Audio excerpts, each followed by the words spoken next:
You might open up your Bibles to 1 Corinthians chapter 10, and we'll look there briefly before moving over to the book of Matthew and the book of Genesis is where we'll spend most of our time this evening.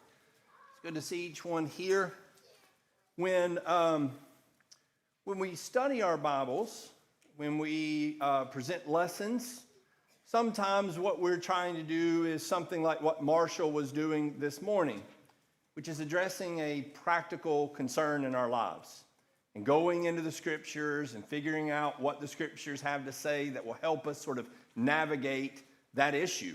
And I really appreciate the way Marshall did that and always does, the balance that he brought to the table there. And it's difficult to do that because, you don't have an entertainment section in your Bible. You have to go find it. You have to go find all of God's wisdom about that subject. And that is obviously needed and appropriate. But the other way that we approach God's word is we open it up to any given context and we try to figure out what is happening in that context. And that has its own difficulties. Because what we soon find as we study the Bible very much is that you can hardly stay in one context without being driven to another one, without allusions being made to other parts of the Bible. And that's, you got your cross references as handy guides there, but they're not always infallible. And so we just try all along to see more and more of what is there in the text. And that's a little bit of what I'd like to do this evening. In 1 Corinthians chapter 10, that I mentioned there to turn to, just referencing here, many of you will know here this reference that Paul makes to the Old Testament, to Israel. He says, I do not want you to be unaware, brothers, that our fathers were all under the cloud and all passed through the sea. All were baptized into Moses in the cloud and in the sea, and all ate the same spiritual food, and all drank the same spiritual drink. For they were drinking from a spiritual rock which followed them, and the rock was Christ. Now, there are times in the Old Testament where we're just reading along, and the allusion forward to Christ directly or to the time of Christ, the Messianic kingdom, is just obvious. You hardly need somebody to get up and say, hey, let me tell you this is about Jesus. In fact, very often, like say Psalm 22, we have a hard time figuring out about how it's about David. It's so clearly about Jesus. What does this actually have to do with David, who's writing it? But then there's places like this where I think, if Paul hadn't have shown me, could I have ever found that? Now, I think that's sometimes the way we might think about a passage like that. Or Melchizedek in Hebrews chapter 7. As Paul begins to the Hebrew writer begins to make the connections for us between Melchizedek and the priesthood of Christ, would we see it? And I think there's a temptation to go, no, we wouldn't. We just wouldn't. But I think the reality is that those New Testament writers are actually saying, here it is, and now isn't it so obvious? And the point is not, you could never have seen this if we had not shown you, but rather, if you keep studying and you keep looking, you would find this too. And you would find more than this, right? And so when we come to the New Testament, it's not the exhaustive list of all the places that the Old Testament connects to the New Testament, but rather it's enough to give you the tools and the ability to use these connections that they make for us to go back and find more of the same. Well, with that in mind, let's open up to Matthew chapter 1, as I said, where we'll be spending our time. I want to be able to look and see at least as much in the Old Testament as the Pharisees. I want to see more than they did. One of the things that a little bit mind-boggling to me is that the Pharisees apparently made a pretty good case for the resurrection from the Old Testament. Could you make a good case for the resurrection? And you might say, Exodus chapter 3. Yeah, Jesus gave you that one. Can you make any other cases for the resurrection? I've actually heard people go through and say that the Old Testament seems to indicate that there is no afterlife. And I think, boy, you missed it. That's a Sadducee, right? That's the person who doesn't read the Old Testament and see all the implications. But the Pharisees saw it. The people who were so clueless in so many ways about what the law taught, yet they saw the resurrection. I want to at least be as aware as a Pharisee. But of course, I want to be more aware than that when I go through the scriptures. When we open up the book of Matthew, I think one of the things that we find is just an enormous number of references that allude back to Moses. Now, not just Moses. I mean, we have references back to a number of places in the Old Testament, but particularly Moses. And especially, you see this in the first 5 chapters. Maybe the most obvious to us is chapter 4. We see Deuteronomy being called up in the temptations. You know, that's a gimme because he's actually quoting there from Deuteronomy. But like 1 Corinthians chapter 10, I think all of them are not so obvious. I think some of them are more subtle, but I think they're intentional. And I think maybe they wouldn't have been as subtle to a Jewish audience who was already reading the Old Testament in a certain way. And we'll talk a little bit about that as we go along. What we're going to do this evening is particularly look at the connections between Matthew and the book of Genesis. And that particularly just in the first couple of chapters of Matthew. And so that's where we're going to focus our attention. Well, Matthew chapter 1, we have a genealogy right off the bat. And so it just jumps into that. We get almost no context before that begins. And for many readers who don't have maybe some of that Old Testament context, it can feel very foreign. But let me suggest to you it's not. Right? Not to the person who's come to this story with all the context of the Old Testament. This is very familiar territory, and that's what we want to think about as we look at that in some considerable detail. I'll tell you this right now, we're going to spend most of our time on the genealogy. I hope that doesn't scare you. I think you're going to see some real value in what Matthew is doing here with this genealogy. In the first place, it says the book of the genealogy of Jesus Christ, the son of David, the son of Abraham. Now, you may remember this when we were going through the book of Matthew. One of the points that we made is this word genealogy. It is a word that has as a sort of root the word that we would get Genesis from. The Greek word there, you guys who went through some of that Greek with Marshall. Here's a test. Can you see what those letters are? That is that gamma, epsilon, nu, epsilon, sigma, iota, sigma. Genesis, as the song says. All right. So that's it. I mean, it's not even like close to our word Genesis. That is our word Genesis, just taken into the English letters there. Now, it's a form of that word that's actually used in Matthew 1. Another form of that word is used throughout. The word was the father of is another form of this word Genesis as you go entirely through this text.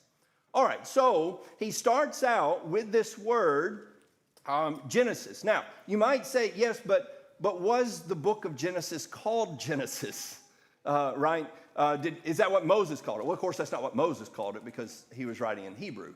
But if you look back at the Greek version of the Old Testament, you will find that the Greeks did title the book Genesis. But more than that, you actually find that same word, Genesis, throughout the book of Genesis. And in fact, it ends up kind of being a structural element of the book of Genesis. So if you turn back over there to Genesis chapter 2. In Genesis chapter 2, and in verse 4, it says, these are the generations. Now, some of your translations may say the beginnings or something like that, but it's the same word here as in the Greek version as in Matthew 1:1. These are the generations of the heavens and the earth when they were created in that day that Yahweh made earth and heaven. Then you come over to chapter 5 and verse 1. It says, this is the book of the generations of Adam. Now, that one we're more familiar with because then it gives us the list of names, from Adam down to Noah. So we have our second generations of. But then over in chapter 6 and verse 9, I think it's one that maybe we might just read past. It says, these are the generations of Noah. Now, another way of looking at that, it could be like the origins or the beginning or the story of the history of Noah, right? So it seems like one of the ways that the book is structured is here's the story of creation, the generations of creation. Here are the generation, here's the family or the beginning of Adam. Here is the generations of Noah. Moving over to chapter 11 and verse 10, these are the generations of Shem, and that is the genealogy that takes us from Shem down to Terah. And then over in chapter 11 and verse 27, these are the generations of Terah, which of course brings us to Abraham. Over in chapter 25 and in verse 19, it says there, now these are the generations of Isaac, Abraham's son. And then finally over in chapter 37 and verse 2, we have one more occasion where it tells us that these are the generations of Jacob. Now, this is not the only time that those words occur in Genesis. There are a few other occasions, and the places that they occur are interesting. So if we're going through and we're reading a genealogy, it takes us from point A to point B very often. You know, for instance, in chapter 5, we're getting from Adam down to Noah. And so it's carrying us along that sort of timeline. Well, in Genesis chapter 10, we're told that these are the generations of the sons of Noah. And so we're given the generations of Ham, Japheth, and Shem, but not the line of Shem that we pick back up with in chapter 11 and verse 10. And all those genealogies lead right up to chapter 11 and verse 10. And it's almost like chapter 11 and verse 10 cuts off those genealogies. We're not going to talk about them anymore. And we move on talking about Shem because that's the story we're focused on. It happens again in chapter 25. In chapter 25, you may remember that it gives us the genealogy of Ishmael, one of Abraham's other sons, of course, and it takes us right up to the story of the birth of Jacob and Esau. And in fact, that word for birth there for Jacob and Esau is our word for Genesis again. And so it sort of cuts off the genealogies of Ishmael. We're not talking about him. We're talking about Jacob and Esau. And then finally, in chapter 36, we have the genealogy of Esau, and it comes right up to chapter 37, and 37 cuts off Esau's genealogy and says, we're not talking about that. We're talking about the genealogy of Jacob. So you see, it's like God is, with the genealogy that he's focused on, he's constantly cutting off the genealogy we're not focused on, right? We're following this line, not that line. So while it gives you that information, it stops it short, and we pick back up on the story that we're focused on. Genealogies are a way of telling history or reminding people of history. I think that's absolutely the point over in 1 Chronicles chapters 1 and 2, really the whole 9 chapters of genealogies that are given there. But especially those first 2 chapters. That first chapter, you might remember, starts off Adam, Seth, Enosh, right? It just starts right there in Genesis chapter 5, walking them through the genealogies, taking them all the way up to, in chapter 2, taking them all the way up through sort of the same genealogies that are presented in Genesis. You got Adam's genealogy. You have the genealogy of Noah and his sons. And it cuts off, and you have the genealogy of Shem, and then you have the genealogy of Terah. So it's almost like he's walking you through the story of Genesis, and in fact, doing that for a people who had been taken away into captivity, had lost that sense of, I think, certainty of their connection to the story, reconnecting them to that genealogy that they were a part of. and particularly focusing, of course, on the genealogy of David and the house of David being still alive, therefore the promise of David being still alive. And then, of course, the genealogy of the Levites in that case, because that's the priesthood, and they needed to reestablish that. But the point is that it's a way of telling about history. It's a shorthand way of telling about history. Well, I think in this case, what you have in Matthew chapter 1 and beginning in verse 2 is basically all of Israel's history. Israel's history, while it goes back to Adam, that's common to all men, it truly begins with Father Abraham, right? And so we start with Abraham, and we start marching down through the history with this genealogy. And one of the things that you see in that is that in times of crisis, you see the leader arise. So as we're walking down through the history, you see the book of Judges, and then you see what devolves in the book of Judges, and then the people ask for a king, and you've got Saul, and the nation is in chaos. And so David rises up as this key figure, right? And this is the way Matthew structures it. And you come along and you go into captivity. And of course, things are in chaos. And so you have this Zerubbabel rises up to deliver the people.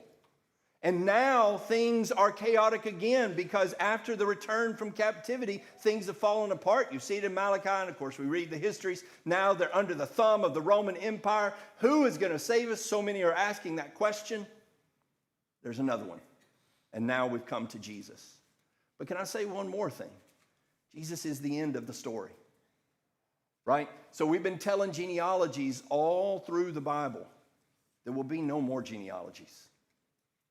You see, when we get to the New Testament, all we're doing is pointing backwards to get us to Jesus. It doesn't say, well, now what? What's next? There is no next. That's it. This is where the whole story has led. And so when Matthew gives the genealogy, it's not just to establish Jesus' credentials, but he's telling history in a way that the Jews were familiar with, and he's showing them where it led. It led right to Jesus. And so I think that's something that they would have been familiar with. Well, I want to add another element to that. If we go back to the book of Matthew, and again to chapter 1. Matthew chapter 1, and I won't read through all of the names here, but I just want you to notice it says Abraham was the father of Isaac, and Isaac the father of Jacob, and Jacob the father of Judah, of course, Judah being the one through whom David came. Skip all the way down to the end of the list, and notice this in verse 16. Jacob was the father of Joseph, and the husband of Mary, by whom Jesus was born, who is called Christ. All right, so here's all the names listed out. We have the beginning of the list is Abraham and Isaac, and the last two names before the list is over are Jacob and Joseph. Now, Abraham, Isaac, Jacob, and Joseph, does that sound familiar to you? Those are the names of the patriarchs, Abraham, Isaac, and Jacob particularly, but Joseph rounding out the story of the book of Genesis. Now, at this point, I want to suggest something to you, and then I want to try to make the case for it. Israel viewed their history as prophetic and as predictive. That they viewed, Shakespeare wrote in The Tempest, he says, past is prologue. And what he means by, as a character saying that, what he means is everything in the past has brought us up to this point. Now, it's kind of ironic in the play because the past of that play actually is prologue. Like literally Shakespeare wrote it out, right? So there's some irony there in a character in a play saying the past is prologue. But I think it's true in the case of Israel. You know, sometimes people will say like, history has brought us right here to this moment. They get really dramatic and so forth. And you're like, I mean, it sounds a little bit over the top. It's not over the top for Israel. And so what they would see is they would go back and they would read their history is that they would see how God acted and in very specific ways, in fact, apply history to their present moment, right? And draw tight connections between that. Not just like a generic learning from your past, but more of how has God acted in the past, because that will tell us how he will act now. And as I say, in very specific ways. Well, I don't have time to draw all the connections, but I would like to suggest a few of them, beginning with Abraham. We won't have as much time as we get farther into the book of Genesis, but just starting with Abraham, let me suggest a few things as we read his history, his genealogies, as it were. So, Abraham, in Genesis chapter 12, you remember that there's a great famine in the land in chapter 12 and verse 10 that drives him down to Egypt. And of course, you know, a famine leads Israel, or Jacob, who is named Israel, leads him to Egypt. So we have the same reason that they're coming down to Egypt. And then now we're over into the book of Exodus, if you're in Israel's story. And notice in Genesis chapter 12 and verse 17 that it tells us that God struck Pharaoh's house with plagues. And that this is the thing that produces the release of Abraham from Egypt. And of course, over in Exodus chapter 7, God begins a series of plagues as well that delivers Israel from Pharaoh's grasp. Well, continuing on that, in Genesis chapter 12 and verse 20, Genesis chapter 12 and verse 20, it says, "So Pharaoh commanded his men concerning them, and they sent him away with his wife and all that belonged to him." Well, what is it that belongs to him? Well, verse 16 tells us, "He treated Abram well because of her, and sheep and oxen and donkeys and male and female servants and female donkeys and camels came into his possession." And so he leaves with the goods of Pharaoh. Of course, over in Exodus chapter 12 and verse 32, we find that the same thing happens with Israel, that they take gifts and so forth as they leave Egypt. There are some connections to be made in chapter 13 with the story of Abraham and Lot. Chapter 14, I would just note quickly and briefly that Amalek is mentioned there. Kedorlaomer, the king who comes down to raid where Lot is living, Sodom and Gomorrah, he defeats Amalek at the beginning of that chapter. And then Abraham comes and he defeats the king who defeated Amalek. And of course, in Exodus chapter 17, you have Israel fighting with Amalek. There's even a linguistic connection there at the end where Abraham says, I raise up my hand before the Lord, and you have the same language with Moses raising up his hand in the battle with Amalek. So there's potentially even more connections as you go through those chapters. But I want to focus on chapter 15 now. In Genesis chapter 15, and here in verse 16.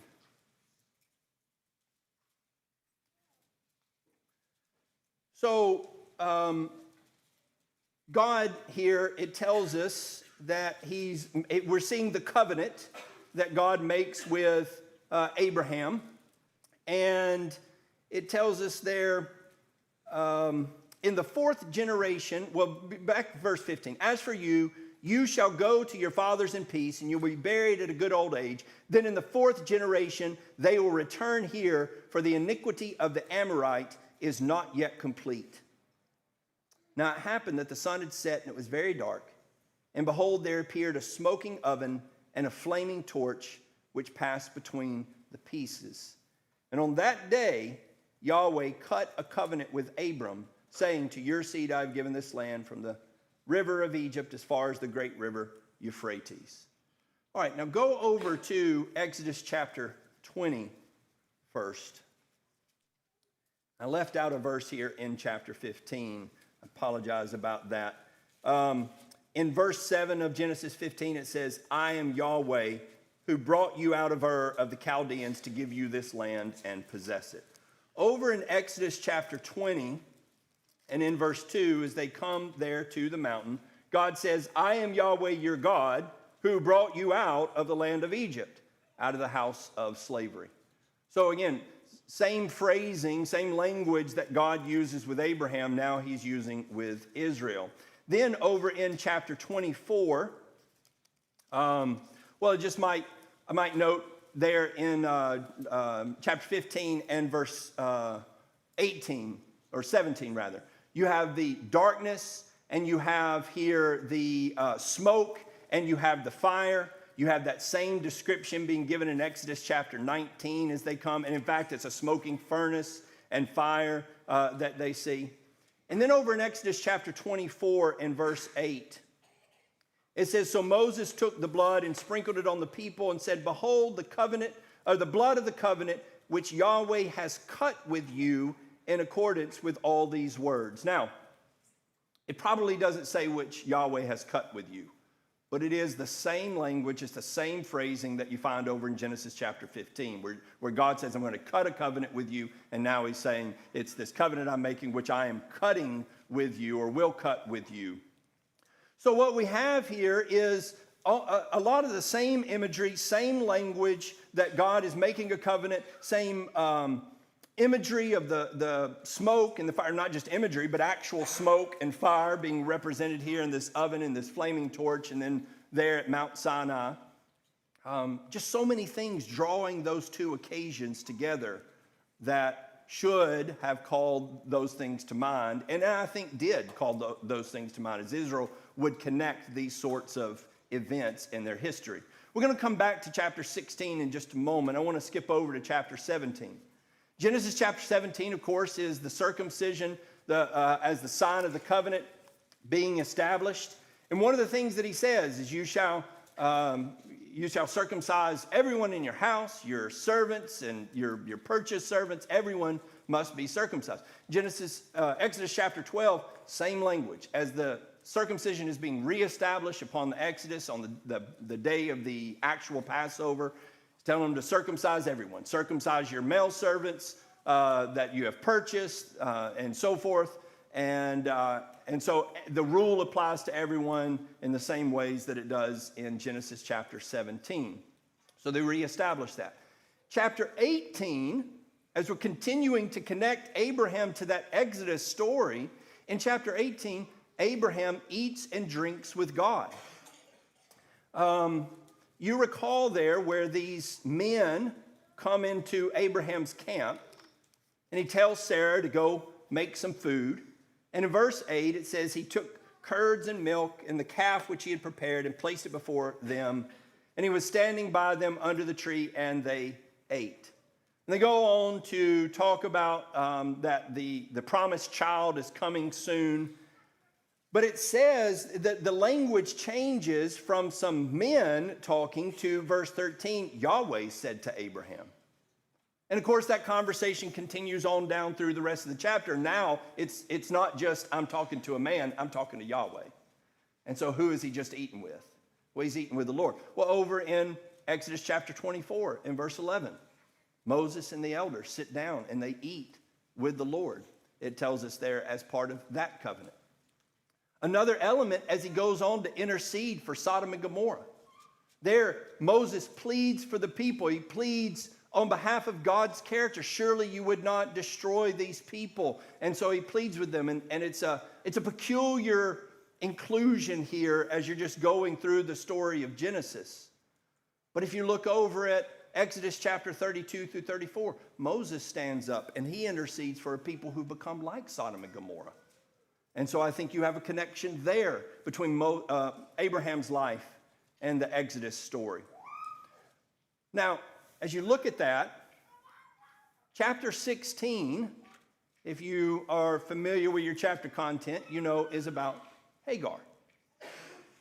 So Abraham goes into Hagar in chapter 16. Now, as you look at Hagar there on the left, and you look at the timeline of lining things up in Abraham's life with the Exodus picture, what's happening at this point over on the right hand that lines up with Hagar? Paul says she's Mount Sinai.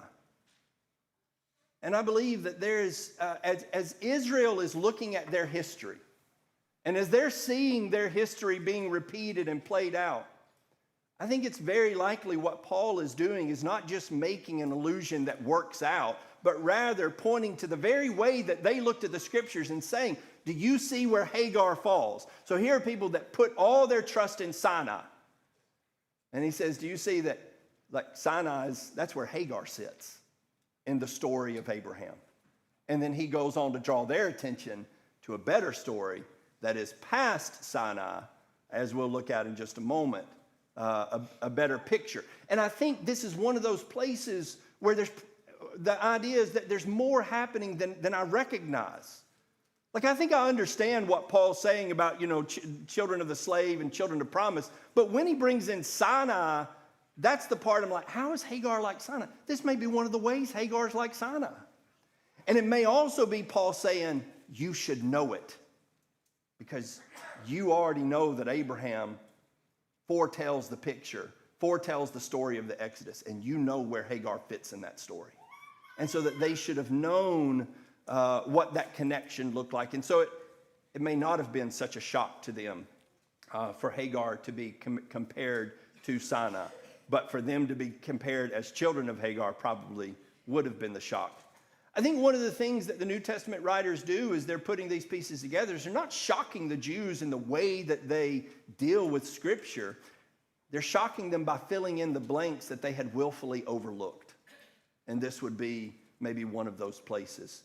Well, as I say, we don't have time to give that level of attention to everyone. But let me just refer to some familiar aspects that I think are helpful as you continue reading through the rest of the story of the patriarchs. There's several connections to be made between Abraham and Isaac and David and Solomon. Not the least of which is that in chapter 21, when Abraham takes Isaac up onto the mountain, that is the very name of the mountain that is mentioned as the site of the temple. Add to that that's in chapter 22. In chapter 23, you remember that Sarah dies, and Abraham goes and purchases a piece of land. He purchases a cave in which to bury Sarah. Do you remember the conversation between Abraham and the man about the cave? And the man says, it's yours, you take it. And Abraham says, no, I will pay full price. Does that sound familiar? Because over in 1 Chronicles chapter 21, David has a very similar conversation about some land that he's going to purchase from a man who is named Ornan or Araunah, if you're looking at the 2 Samuel account. And what is that land? It's the very land that the temple will be on. And so here is Abraham having a conversation about, I will pay full price. Here is David having a conversation about, I will pay full price. Abraham's conversation comes right after the sacrifice on the very mountain that the temple would be built. David's conversation is happening in the very place that the temple would be built. I don't think that's just like, oh, well, that's a neat coincidence. And I don't think the Israelites looked at it that way. I think they looked at it like, it's all coming together. And certainly I think God intended for them to see it that way. Well, Jacob and Esau then perhaps give us a picture of the dividing of the kingdom. And the older of those two brothers is the one who scorns his inheritance, just like the northern kingdom scorned their inheritance. And therefore, the southern kingdom reaped the benefits, if you will, of the scorning of the older brother. But of course, as you continue that story to Joseph, you find that even Jacob's family ends up having to go away to Egypt, that they are carried away into captivity. And in Joseph, we find connections, linguistic connections with the story of Jeremiah. When he is in the pit, his language is very connected to the language of Genesis chapter 37. But even more so when you get to the story of Daniel. That here is Daniel, who is a young man carried away into captivity, who refuses to defile himself with the practices of the land that he has come into, and who is raised up by the interpretation of dreams and escapes death through the interpretation of dreams, and raises himself up through that interpretation to the right hand of the ruler of the world. Nebuchadnezzar in that case, Pharaoh in Joseph's case. And there's even evidence as you look at those two stories, you see, we focus sometimes on Nebuchadnezzar's language of sort of in waves coming to greater and greater recognition of God. Over in Genesis chapter 45 in verse 7, in chapter 41, Pharaoh says with regards to Joseph, God has given you this ability, right? Because God has given you this, who can be wiser than you? Then in chapter 45, Joseph says, so God sent me before you to establish for you a remnant in the earth. A remnant, isn't that Daniel? Isn't that captivity language? And to keep you alive for a great remnant of survivors. So now, it was not you who sent me here, but God. And he has sent me as a father to Pharaoh and Lord of all his household. That father to Pharaoh phrase, I think, implies a great deal as far as Pharaoh's coming to acknowledgement of who Joseph is and what and who Joseph's God is as a result. And so Pharaoh and Nebuchadnezzar end up being very similar in these stories. And I can just imagine that by the time they're getting to the captivity, that not only are they reading Isaiah and all of his assurances and understanding more and more what's going on, but even going all the way back to their forefathers and saying, we're seeing the same things happen that we saw with Joseph. And that would give confidence to the faithful who continued to rely on God's story. Well, I would even go a little bit farther than that, all the way to the last chapter of Genesis. In Genesis chapter 49, at the end, you find that Jacob dies. You remember what happens next? They take Jacob to the promised land. Israel dies in captivity, but he still makes it to the promised land. One of the passages that the Pharisees and other Jews, some of them, not all of them, but some of them would rely on to show the resurrection is that very notion.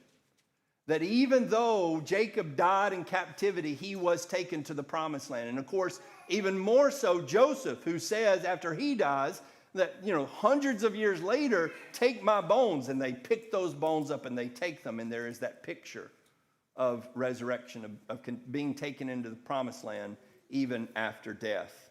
They would cling to that. They would hold to that. We say history repeats itself. I think they would say God repeats history. God repeats his history. And so I think that these are connections that they would make. So when Matthew points to this long genealogy, and right at the beginning and the end, you see Abraham, Isaac, and then the father of Jesus is Joseph. The father of Joseph is Jacob. Is this really happening? And I think that they were the kinds of people who would not have looked lightly at that. That they would have seen what God has been doing all along, which is telling a story over and over again using real people, real events. It's history, but it's God who is writing the history all along. It is a tremendous, I think, faith builder. And it was to Israel, it should be to us today. Well, continuing through the rest of the first chapter and on into the second chapter. Here is Joseph, son of Jacob, father of Jesus. And of course, there are several connections to be made. The most obvious is Joseph is a man guided by dreams. That is the father of Jesus. Joseph, son of Jacob, was a man of dreams, but of course, here in chapter 1 in verse 20, it tells us that when he had considered this, behold, an angel of the Lord appeared to him in a dream. And then, of course, down in chapter 2 in verse 13, when they had departed, behold, an angel of the Lord appeared to Joseph in a dream. Verse 19, when Herod died, behold, an angel of the Lord appeared to Joseph in a dream. And then finally in verse 22, when he had heard that Archelaus was reigning over Judea in place of his father Herod, he was afraid to go there. Then after being warned by God in a dream, he departed for the district of Galilee. Joseph brings his family to Egypt to save them, just like Joseph of the Old Testament. And of course, in this case, he goes because he is, as we just read, warned by an angel, and because Herod had declared that all the infants, of this age should be killed in Bethlehem.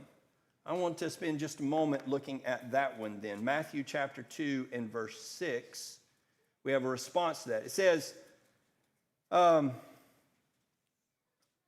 It says, they said to him in Bethlehem, this is verse 5, they said to him in Bethlehem of Judea, for this is what has been written by the prophet, and you, Bethlehem, land of Judah, are by no means least among the leaders of Judah, for out of you shall come forth a leader who will shepherd my people. We go on down and we see the proclamation made in verse 16, where Herod proclaims the male children who were in Bethlehem and all its vicinity from 2 years and under be slaughtered. And then we have this quote from Jeremiah. A voice was heard in Ramah, weeping and great mourning. Rachel weeping for her children. And she was refusing to be comforted because they were no more. Now, a lot going on here. So, if I were to, if we're just reading along and I say, hey, Herod declared that the children should be killed, what does that remind you of? Well, you'd obviously say, well, that's the Exodus, right?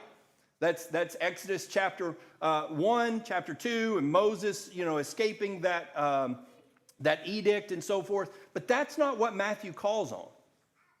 Matthew says it's Rachel who we're reminded of here. Now that sends us to Genesis, not Exodus. Or it sends us to Genesis via Jeremiah, because this is from Jeremiah, of course. Now what Jeremiah is doing with this is the people are being rounded up at Ramah to be sent off, to be deported into captivity in Babylon. Ramah is the place where Rachel was buried. And so he calls on that sort of, here's Rachel right there watching all of this happen, from her tomb, and she is weeping because she's seeing her children being taken away. In Genesis, the story is that Rachel is dying at the birth of Benjamin, if you recall, and she is weeping there, and she refuses to be comforted.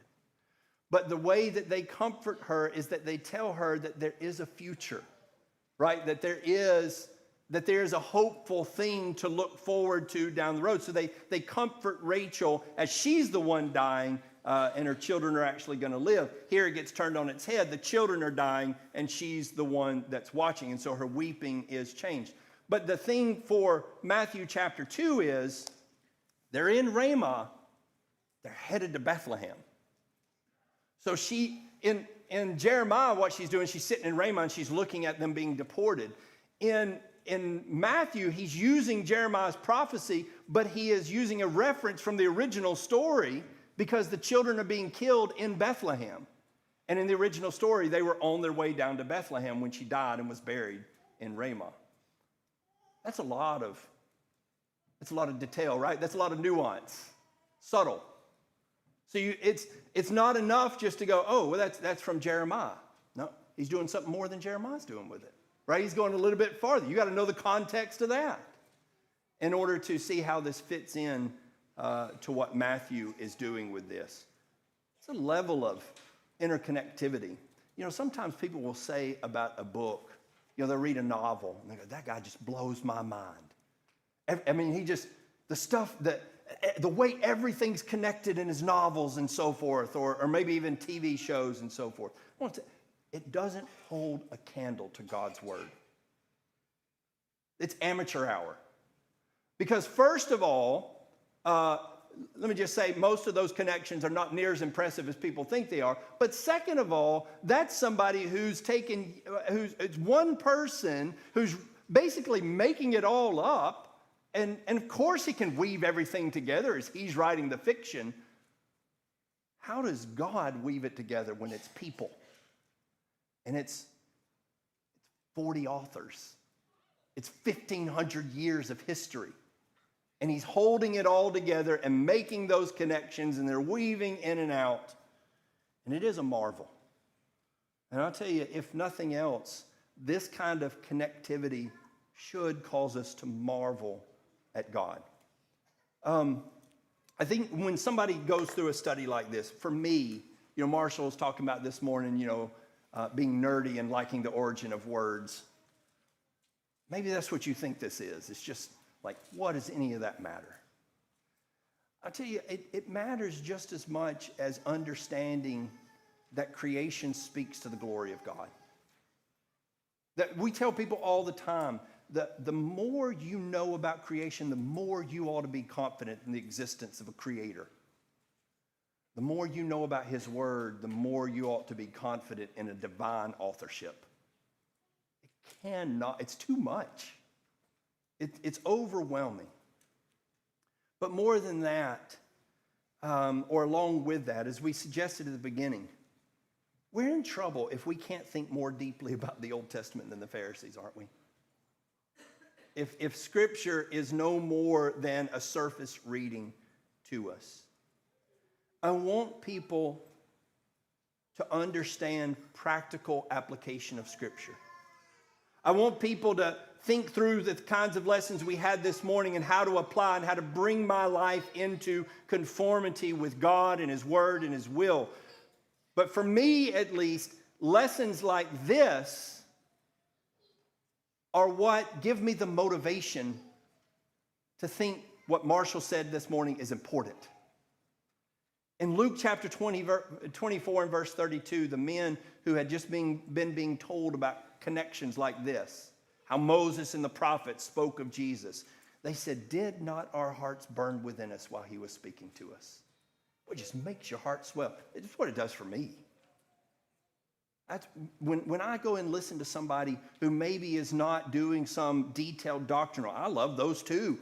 But when somebody's doing something like this, I just think, nobody could ever convince me this is not the Word of God. You could not do it. You could say, oh, we have this manuscript. Man, tell me about your manuscript evidence. That's meaningless. Look, I know this story.